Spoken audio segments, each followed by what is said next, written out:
వచ్చినాయని కొత్త సర్పంచ్లకు చెప్పడం, ఇట్లా డైవర్ట్ చేసుకుంటూ ఇట్లా ఇబ్బందులకు గురి చేస్తూ మా సర్పంచ్లను ఇబ్బంది పెడుతున్నారు. మేము ఇప్పటికీ రేవంత్ రెడ్డి సర్కార్కు చెప్తున్నాం, మాకు మాజీ సర్పంచ్లకు మాకు న్యాయంగా మాకు రావాల్సిన బిల్లులు ఎంబీలు రికార్డ్ అయ్యి ఉన్నదాన్ని దాదాపు మీ ప్రభుత్వం వచ్చి 27 నెలలు అవుతుంది. గతంలో దాదాపు 6-7 నెలల సంది పెండింగ్ ఉన్నాయి. అంటే దాదాపు 3 సంవత్సరాల నుంచి మా బిల్లులు ఉన్నాయి. మా బిల్లులు చెల్లించని న్యాయంగా అడిగితే ఇదే ముఖ్యమంత్రి గారు పిసిసి ప్రెసిడెంట్గా ఉన్నప్పుడు ఈయన మాజీ సర్పంచ్లని అందరినీ ఏకం చేసి ఇందిరా పార్క్ కాడ ధర్నా పెట్టించి మాకు న్యాయం చేస్తానని ఆయన మాటలు చెప్పిండు. ఆయన మాటలు చెప్తేనే మేము ఈ ప్రభుత్వము మేము గతంలో ఉన్న బీఆర్ఎస్కు అనుకూలంగా సర్పంచులు మా బిల్లులో ఇబ్బంది పడుతున్నాం, మేము ఇబ్బందులు ఉంటున్నామని మౌనంగా ఉంటేనే ఈ కాంగ్రెస్ పార్టీ అధికారంలోకి వచ్చింది. అధికారంలోకి రాగానే మాట మార్చి మా మీద గతంలో ఈ కేసీఆర్ హయాంలో చేసిన పనులు ఈ అభివృద్ధి పనులు కనపడుతున్నాయి. ఎక్కడ చూసినా కానీ పల్లె ప్రకృతి వనాలు కనపడుతున్నాయి, ఎక్కడ పోయినా కానీ అది రైతు వేదికలు కనపడుతున్నాయి, ఎక్కడ చూసినా కానీ గ్రామ పంచాయతీ భవనాలు కనపడుతున్నాయి, సీసీ రోడ్లు కనపడుతున్నాయి, అండర్ గ్రౌండ్ డ్రైనేజీలు కనపడుతున్నాయి. ఎక్కడ పోయినా గత ముఖ్యమంత్రి 20 లక్షలు ఎస్ఎఫ్సి స్టేట్ డెవలప్మెంట్ ఫండ్ అని ఇచ్చిండు, ఆ అభివృద్ధి పనులే కనపడుతున్నాయి అని ఒక మాజీ సర్పంచ్ల మీద కక్ష సాధింపు చర్యకు ఈ కాంగ్రెస్ ప్రభుత్వం పాటుపడుతూ మా బిల్లులు ఇప్పటి వరకు ఇవ్వలేదు. అనేక మంది సర్పంచులు ఇప్పటికీ ప్రభుత్వం వచ్చినాక చనిపోతున్నారు. కొంతమంది సర్పంచులు ట్యాంకులు ఎక్కిరు, కొంతమంది సర్పంచులు మేము వాళ్ళ కుటుంబాలు చిన్నాభిన్నమయ్యి వాళ్ళు రోడ్డున పడ్డరు. కొంతమంది సర్పంచులకు ఇండ్లు ఆస్తులు భార్య మీద ఉన్న నగలు అమ్ముకొని అప్పులు వడ్డీలు తెచ్చి అనేక మంది సర్పంచుల కుటుంబాలు రోడ్డున పడ్డాయి, చిన్న భిన్నమైనవి. అయినా కింద ఈ ప్రభుత్వం ప్రజాప్రభుత్వం అంటారు, ప్రజాపాలన అంటారు. మేము ప్రజలకు సేవ చేసిన వాళ్ళం, మా బిల్లులు మాకు చెల్లించమంటే ఈ కేంద్ర ప్రభుత్వం నుంచి వచ్చినాయి. మొన్న 15th ఫైనాన్స్ నుంచి 247 ఈ పైసలనే కొత్త సర్పంచ్లను వాడుకో అని వాళ్ళకి చెప్తున్నారు. సెక్రటరీలు చేసిన అభివృద్ధి పనులకు వాళ్ళకి ఇవ్వాలని చెప్తున్నారు. మళ్ళీ మాజీ సర్పంచ్ల బిల్లులు ఇవ్వాలనే సర్క్యులర్ జారీ చేస్తారు. అంటే ఇంత డ్రామా ఆడుతున్నారు మా బిల్లుల మీద. మాకు స్పష్టంగా మాకు రావాల్సింది న్యాయంగా రావాల్సిన బిల్లులు ఇవ్వాలి. ఓక్కడ జిల్లా కలెక్టరు మెదకులా క్లియర్గా విడుదల చేసిండన్న సర్క్యులర్ విడుదల చేసిండు. మెదక్ జిల్లాలో మాజీ సర్పంచ్లకు బిల్లులు చెల్లించాలని సర్క్యులర్ రిలీజ్ చేసిండు కలెక్టర్ గారు. కానీ ఓ కాడ కలెక్టర్లు పట్టించుకోవట్లేరు, ఓ కాడ ఇబ్బంది పెడుతున్నారు. వీళ్ళకి రావాల్సిన బిల్లులు ఉన్నాయి. ఇప్పుడు ఒక్కొక్క గ్రామ పంచాయతీలో 7 లక్షల నుంచి 8 లక్షలు నిల్వ ఉన్నాయి. ఆ నిల్వ ఉన్న బిల్లులు మాజీ సర్పంచ్లకే రావాల్సిన బిల్లులు ఇవ్వాలి మేము అడిగితే ఓ జిల్లాకు సంబంధించిన కలెక్టరు న్యాయంగా మాజీ సర్పంచ్లకు బిల్లులు చెల్లించాలి అని ఒక సర్క్యులర్ రిలీజ్ చేశారు. మరి అదేవిధంగా ఇక్కడ ఉన్న సూర్యాపేట కానీ ఇంకా జిల్లాలో ఉన్న జిల్లా కలెక్టర్లు కానీ ఆ విధంగా రిలీజ్ చేస్తే మాజీ సర్పంచ్ల పెండింగ్ బిల్లు ఇచ్చేస్తారు. ఇంకా ఇవి ఇచ్చినాక కూడా స్టేట్ ఫైనాన్స్ నుంచి రావాల్సిన నిధులు అనేకమైనవి ఉన్నాయి. అదేవిధంగా సిడిపి నుంచి రావాల్సినవి ఉన్నాయి, మన ఊరు మనబడి నిధులు రావాల్సినవి ఉన్నాయి, అనేక ఇంకా అభివృద్ధి కార్యక్రమాల నిధులు ఉన్నాయి. కానీ కేంద్ర ప్రభుత్వం నుంచి వచ్చిన 15th ఫైనాన్స్ నుంచి వచ్చిన బిల్లులు ఇవ్వడం మీద కూడా ఈ కక్ష సాధింపు ఈ అధికారులు కానీ అదేవిధంగా ప్రభుత్వ పెద్దలు మా మీద కక్ష సాధింపు చర్యకు పూనుకుంటున్నట్టు కనపడుతుంది. కాబట్టి మేము ఇవాళ అర్ధనగ్నంగా మేము బట్టలు ఇప్పి అంటే మా ఆత్మగౌరవం దెబ్బతింటున్నాక మా బతుకులు చిన్నాభిన్నమవుతున్నాక మేము అర్ధనగ్న ప్రదర్శన చేసే పరిస్థితిలోకి వచ్చింది. అంటే మేము ప్రజలకు సేవ చేసిన వాళ్ళం. మేము గోడు అంటే మా గోడును కూడా ప్రభుత్వం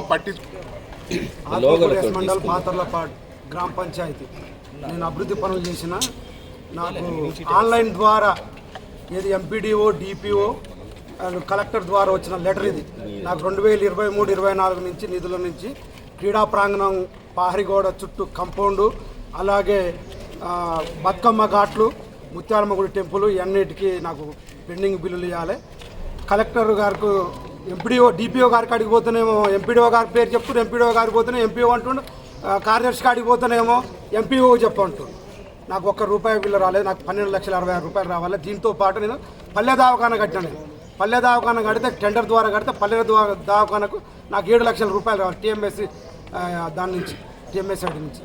దానికి కూడా మన ఏది వాళ్ళ దానికి సంబంధించిన అధికారికి కూడా నేను లెటర్ ఇచ్చిన నాకు ₹12,66,000 రావాలి. ఏమంటారు కలెక్టర్ గారు ఏమంటారు అంటే వాళ్ళు ఏం సపోర్ట్ ఏం చేస్తలేరు, మాకేం సంబంధం లేదు, మీరు ఎంపీ ఓనర్ కోరి ఎండి ఓనర్ కోరి అని అంటారు. ప్రధానంగా ఇప్పుడు ఏం కావాలి, సెంట్రల్ గవర్నమెంట్ నుంచి మాకు పెండింగ్ బిల్లులు వచ్చినాయి. పేపర్లలో అన్నిట్లలో ప్రకటనలు వచ్చినాయి, కానీ మాకు పెండింగ్ బిల్లులు ఏమంటే ఎంపీఓ మీద చెప్తే డిపిఓ చెప్తున్నాను, డిపిఓ మీద చెప్తే ఎండిఓ మీద చెప్తున్నాను, కార్యదర్శి నాకు సంబంధం లేదు, నేనేం చేయను, నేను అనామోకు నేను అంటున్నాను. అంటే కలెక్టర్ గారిని ఇంతకుముందు కలిసిరా మీరు? కలెక్టర్ గారిని కలవాలి, డిపిఓ గారిని కలిస్తే ఎండిఓ గారు చెప్తాడు. ఎండిఓ గారు ఏమంటుండు, నాకేం సర్క్యులర్ రాలేదు, నేనేం చేయాలని.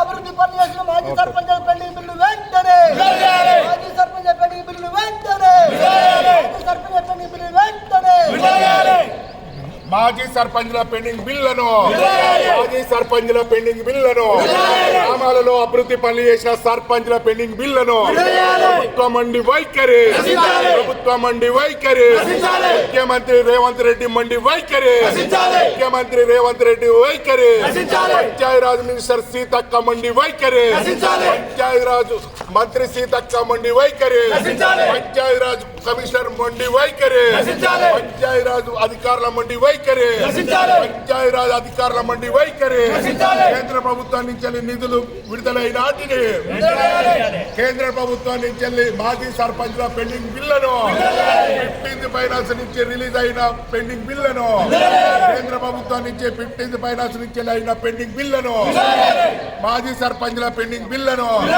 మాజీ సర్పంచ్ల పెండింగ్ బిల్లును, మాజీ సర్పంచ్ల ఆత్మహత్యలను, మాజీ సర్పంచ్ల పెండింగ్ బిల్లులు ఇచ్చి మాజీ సర్పంచ్ల ఆత్మహత్యలను, మాజీ సర్పంచ్ల ఆత్మహత్యలను, ప్రభుత్వం మండి వైఖరి, ప్రభుత్వం మండి వైఖరి, కేంద్ర ప్రభుత్వం నుంచి వచ్చిన 15th ఫైనాన్స్ నిధులను, కేంద్ర ప్రభుత్వం నుంచి వచ్చిన 15th ఫైనాన్స్ నిధులను, మాజీ సర్పంచ్ల పెండింగ్ బిల్లును, మాజీ సర్పంచ్ల పెండింగ్ బిల్లును, మాజీ సర్పంచ్ల పెండింగ్ బిల్లును, మాజీ సర్పంచ్ల బిల్లును, మాజీ సర్పంచ్ల పెండింగ్ బిల్లును, మాజీ సర్పంచ్ల పెండింగ్ బిల్లును, కేంద్ర ప్రభుత్వం నుంచి వచ్చిన నిధులను, మాజీ సర్పంచ్లకు కేంద్ర ప్రభుత్వం నుంచి వచ్చిన నిధులను, మాజీ సర్పంచ్ల కేంద్ర ప్రభుత్వం నుంచి వచ్చిన నిధులను, ప్రభుత్వం మండి వైఖరి, ప్రభుత్వం మండి వైఖరి, ముఖ్యమంత్రి రేవంత్ రెడ్డి మండి వైఖరి, ముఖ్యమంత్రి రేవంత్ రెడ్డి మండి వైఖరి, మంత్రి సీతక్క మండి వైఖరి, మంత్రి సీతక్క మండి వైఖరి, పంచాయతీరాజ్ అధికారుల మండి వైఖరి, పంచాయతీరాజ్ అధికారుల మండి వైఖరి, మాజీ సర్పంచ్ల పెండింగ్ బిల్లును, మాజీ సర్పంచ్ల పెండింగ్ బిల్లును, ప్రభుత్వ కక్ష సాధింపు చర్యలను, ప్రభుత్వం కక్ష సాధింపు చర్య మా బిల్లులు ఇవ్వాలి కదా